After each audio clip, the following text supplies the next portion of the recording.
the sun appeared over the hills. Hank ran across the roof. Two people were standing on the roof when someone said that the right guard was finally leaving. Then he was told that he was doing a good job of feigning ignorance. Ben looked at the man next to him and asked how he could disobey an order, adding that he was happy that he had to watch him appear and hide in his mouse hole. Sam looked ahead and remained silent when the man added that they needed to change the guards on the second floor and that they would have enough time to rest. Sam turned away from him and informed him that he had to go. Ben turned his head in his direction and asked him what was the reason for his concern about the seventh prince. The masked man turned around and replied that it was just fair. Ben touched his beard and asked what Sam really meant by saying that there was a finger that wouldn't hurt if you bit all 10. Wind currents appeared next to the man when he was told that there was no point in asking the sky. Sam's place was empty when Ben said that it was very much in the spirit of the Wind King and that you never knew where he would rush off to next, adding that if he decided to run away, there was no point in catching him. The man stood in front of the sun when he asked that, in any case, would 10 days be able to put everything in its place. The doctor looked ahead with interest. Ash was lying in front of him when Klaus said that he usually always woke up when he came, but today he was sleeping. Then he asked why. The protagonist's eyes were closed when the doctor added that this was the last time he slept so peacefully, and that as soon as the guy was discharged, he would have to go through a lot. There was no one near the young man's bed when the doctor suggested that he sleep some more. The veins on his hand bulged. Nano reported that the user's muscle changes to match the butterfly technique level had begun with the element simulation, and that it was 80% complete towards the target. Then she added that the Venice system changes were 75% complete, and then reported that there was 1 hour left until it was 100% complete. In the infirmary room, an hour later, Klaus was sleeping, drooling. He sat up abruptly at the table when a loud sound was heard. He pulled back the screen and worriedly asked what happened. The protagonist vomited on the floor. Klaus put his hand to his forehead and asked if he was okay, and if he suddenly felt sick, and he himself thought about why he suddenly felt sick and why he was shaking so much. The doctor told him not to hold anything in, then the boy vomited again. Klaus put Ash to bed and told him to lie down if the attack subsided a little. The doctor felt his pulse. The doctor's face was sweating as he asked about what it was and how someone who had been lying down all the time could have a heart rate like they were overtraining.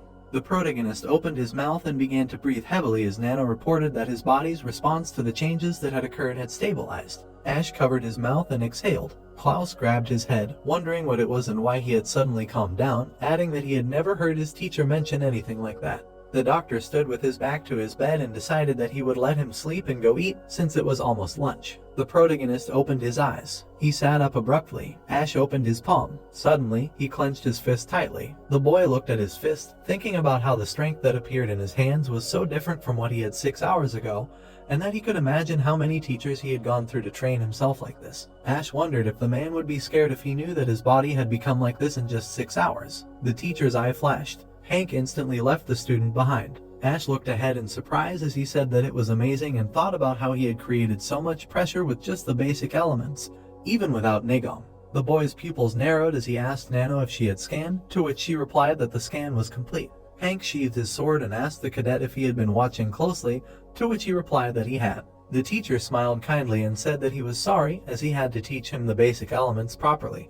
But today was the last day, adding that the boy would be able to perfect the butterfly technique just by watching his teacher. Ash bowed and thanked the teacher for all his lessons, and the man asked him to stick to them, to which the student agreed. Hank, with his back turned, warned the boy that it would be very difficult when he returned to the academy and asked the student not to fail. The protagonist froze in front of the empty windowsill. He looked forward thoughtfully when he realized that there was at least someone who cared about him. Ash touched the window when he said that it meant that he needed to live up to his expectations. Then he asked Nano if she had finished analyzing the scanned movements. The nanomachine replied that the analysis was complete and that according to it, in order to acquire a body capable of reproducing these movements, the muscles and Venice system would need to undergo major changes, adding that the approximate time would be 6 hours. Ash stood in front of the window when he asked why it was taking so long. His palm cut the air. His eyes looked empty. Streams of energy gathered around the protagonist. He smiled, looking forward and thinking that this was great, and that he had only used one initial element, and it was the same as the teacher's. Then he moved on to the second initial element.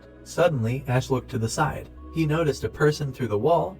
Then the youth realized that he felt someone walking down the hallway. The protagonist looked at his hands when he wondered if he had always been this sensitive, and assumed that somehow his perception had sharpened along with the changes in his body. Ash smiled and exclaimed that this was great, and that all preparations were complete. Klaus appeared in front of him. The protagonist put his hand to his head and said he was ready to be discharged. When the doctor asked him about when he woke up and what was completed, then the boy realized that the one he felt in the hallway was the doctor. He touched his uniform. Ash stood in front of Klaus, who said that he didn't even have any other patients, and then asked what he should do when the cadet left. Ash smiled and promised that he would have them soon. Then the doctor asked if he really thought so, and then said that it would be better if there were no patients. Klaus waved to the cadet in front of him, who thanked him and said that he was forced upon him. Then the doctor replied that everything was fine and that the boy had a lot to go through, but the doctor would pray for him. The door opened. The doctor sat with his arms crossed when he said that he didn't even have anything to do now, and then decided that he could just sleep. The protagonist stood near the door. His fingers touched the wooden surface when he thought that if the doctor hadn't pretended not to know that Hank had taught him martial arts, the infirmary would have been extremely uncomfortable all this time, so he would never forget his care for him.